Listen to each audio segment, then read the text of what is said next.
Welcome back to the False Graves podcast. I'm your host for the night, Frick, the Big Kahuna, shredding, you know it, waves of light. And I am the man. And tonight we have a special guest, Young Money. Woo! It's nice to be here. I've actually been super hyped to be on this podcast. Been watching for a little bit. Constant viewer. Let's roll it, St. John.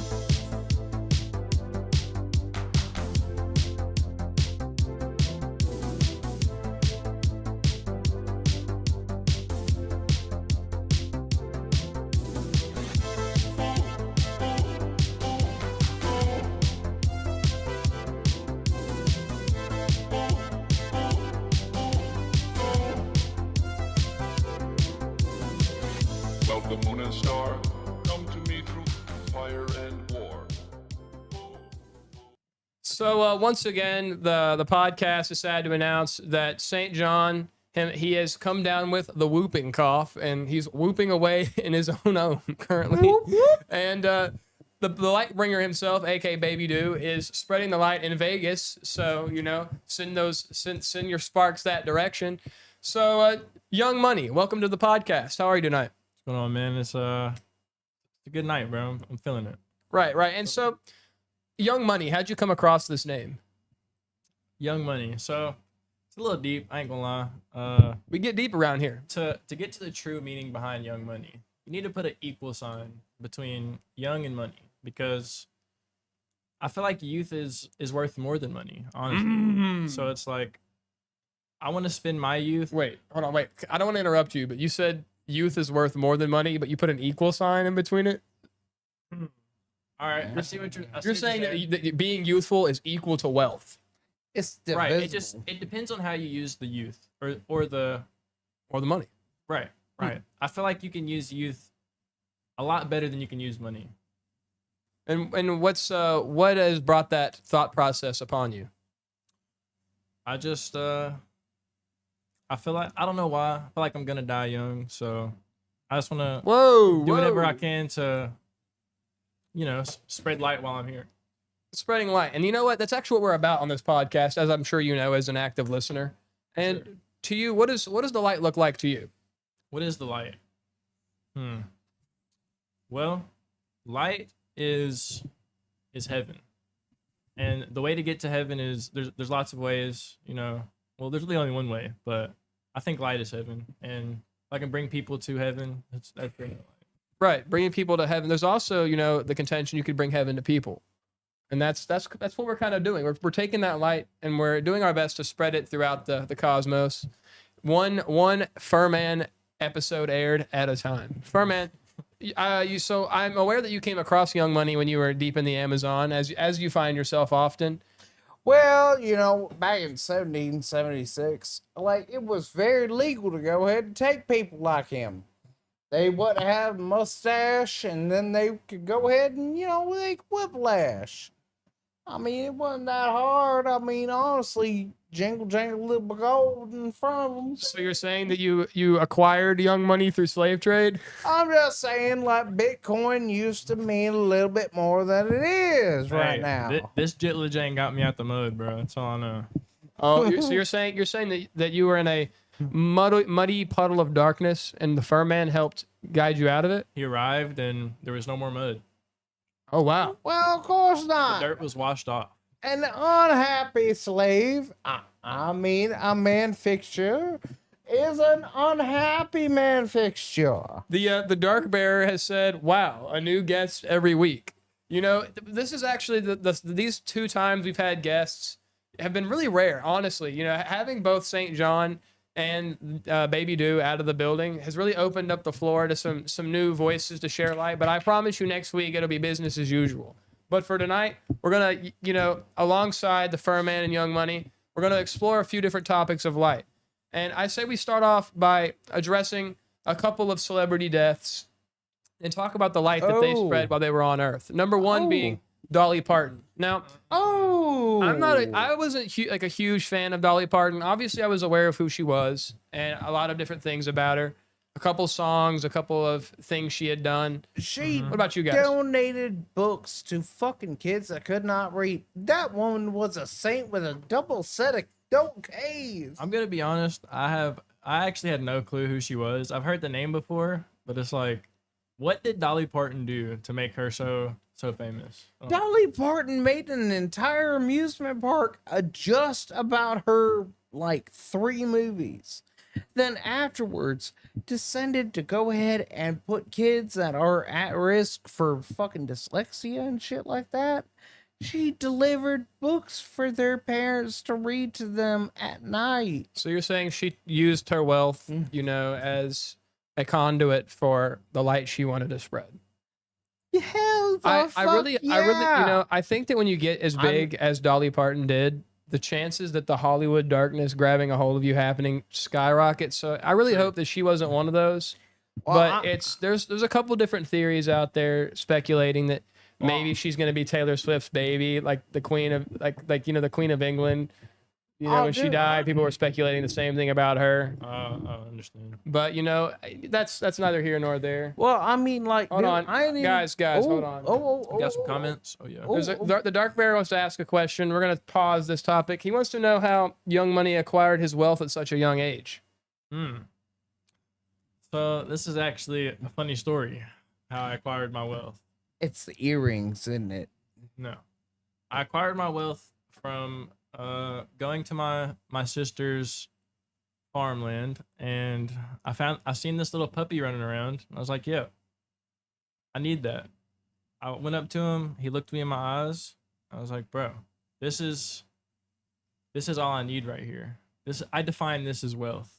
So I named him Dave, and right then and there I was wealthy. Right then and there I was rich. I was richer than anybody could ever be in their entire life. Oh, a little bit of that was good. I like how you have essentially equated that young money means the youthful perspective of money, which is the youthful perspective of wealth, and that dog really opened it up for you. That's cool. Furman, one of the audience members named Spencer Davis, I don't know who that guy is. He said that you said something about her giving books to kids that couldn't read books. Oh, yeah. I don't know about that. That's funny. Oh, dude. Yeah, no, it's fucking hilarious. Like, there was a small collection group over here. I ended up reading a fucking series called Ghost Girl. It was fucking terrible. Well, my sister had to learn Irish fucking tap. Dude, no. It was terrible. You don't understand. Go. I can't wait. Hey, listen, Furman is going to go to Ireland and get drunk on camera once we get to 33,333 subscribers. So that's what we need from you guys. Furman, are you Irish? Well, fuck yeah. That, a little bit of Russian, a little bit of fucking alcoholic. You kind of look Irish, bro. I'm not gonna lie. Oh, yes. Well, whatever you shave your chopsticks because you gave your lady old Brooke Burns. So we did a small little segment on Dolly Parton. We didn't really get too deep into that. Rest in peace, Dolly Parton. Hopefully she really was a light spreader, and nothing evil came out of that. But no reason to speculate. I'm hoping at least to spread 4 inches of. Okay. We're moving on before it gets incriminating. We also lost Tim Curry, which hit me a little bit harder. Oh, Tim Curry was an R.I.P. absolute legend, and his eyebrow raising that did more for acting than some actors could do with their entire bodies. Okay, he was absolutely a legend. I think about Home Alone 2. I think about Peter Pan when he was Captain Hook.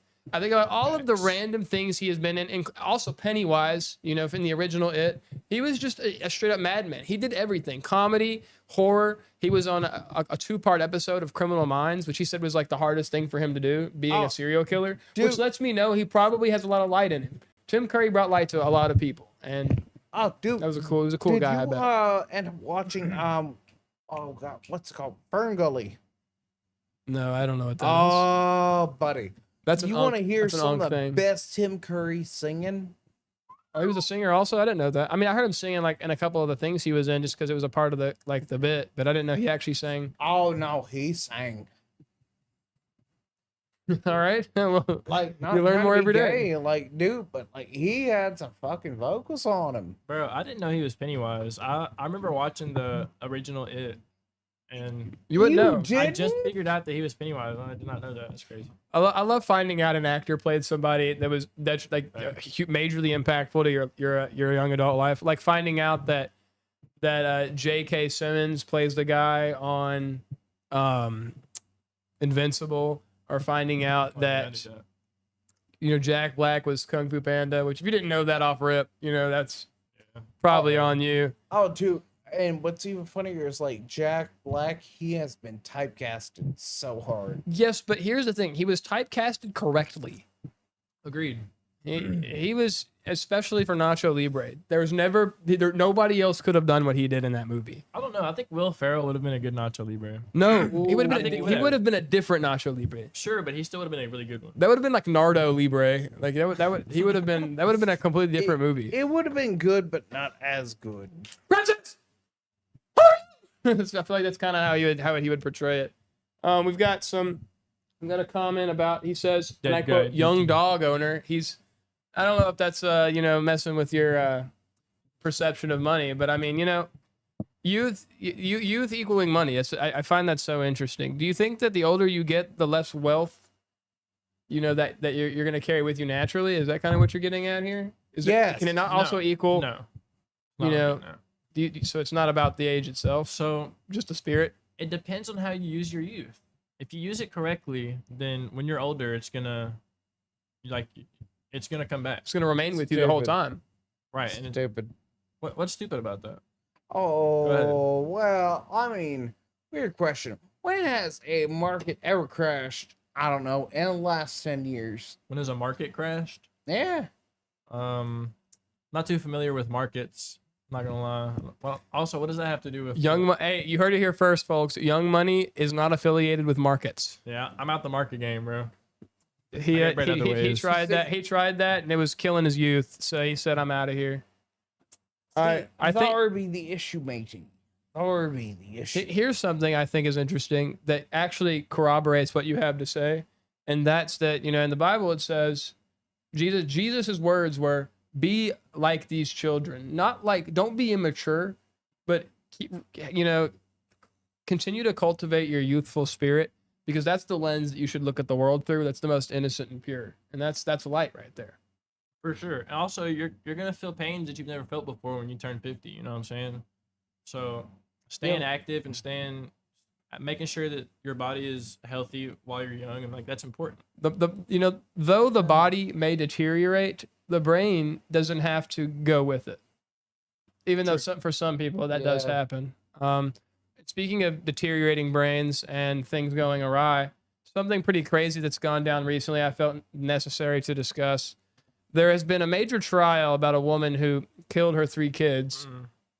And her name What's was her name? Lindsey? Lindsey Clancy was her name. Now, there's been a major internet debate on this because a lot of people are speculating that the husband was the true culprit of the crime. Oh, fuck off. But then I'm there's with this guy. so Money. I think that the way that I view this situation is that cameras confirm where he was at the time he said he was, and the 911 operating phone call confirms that that wasn't a lie either. And even if there's a major conspiracy that she was convinced that she did it because she was so drugged up, she admitted to it, and that's evidence. And the defense said, yeah, she's guilty. We're going to plead for insanity. And I think that's enough for me to say, unless there's a mistrial and actual evidence comes out that support, like hard facts comes out that supports that maybe there was something else fishy going on. Until that happens, I'm going to stick with, she shouldn't be on the streets. She's, even if it was due to postpartum depression, whatever. She said she was going to hurt her children before it all went down. Like, that's obvious. She did it. She said she was going to hurt her children. Some people said, that they knew her at one point and she was loving. And I'm not saying that she was a bad person the whole time. I'm just saying that darkness consumes and people break. And I'm not angry about it. I'm sad. I'm heartbroken because that's just so unfortunate. I hate that happened. What the fuck are you even talking about? Dude, You're literally looking me dead in the face and you're telling me that you feel bad for a woman that killed her own children. I feel bad for the children that died. I feel bad for those that were close. And you know, if this guy didn't do anything and everything is as it's been said, you know, he got married 4 months after it all went down. And his coping, although strange and indicative of somebody who was able to move on really quickly, you know, that could just be the way he's coping. He could just be a messed up guy trying to avoid diving into the pits of trauma. I think that's a valid way to cope too. Just to completely forget about it, go live your life, do what you're supposed to do, you know. Maybe in the public eye, you know, it's a little insensitive, but So what? I mean, people cope in different ways. Oh, hey, the Dark Bearer wants to say, how the hell a grown-ass man know nothing about markets?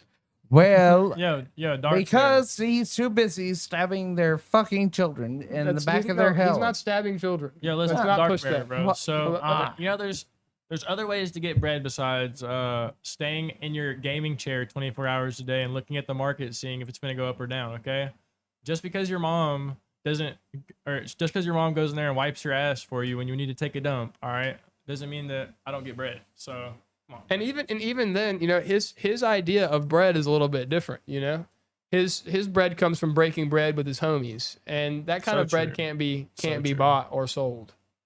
Bro, I couldn't have said that better, bro. That's so true.